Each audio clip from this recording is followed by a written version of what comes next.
send me back. Please send me back. I'll pray this time.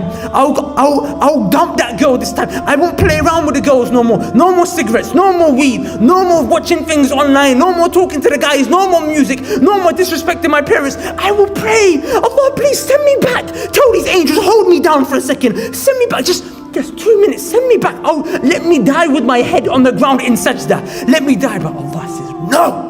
You will not be able to return. They will scream, Rabbi irji'uni. Send me back, my master, please. But they will say no. So the Salaf would lie down in the grave whilst they're still alive, and they would say this to Allah. They would say, Rabbi irji'uni. My master, send me back. Rabbi irji'uni. Send me back. Please send me back. Then they would come outside of their grave. They would look at themselves and they would say, Allah gave you a chance.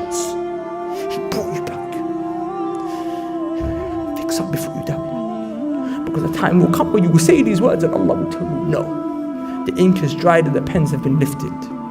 Enter the hellfire.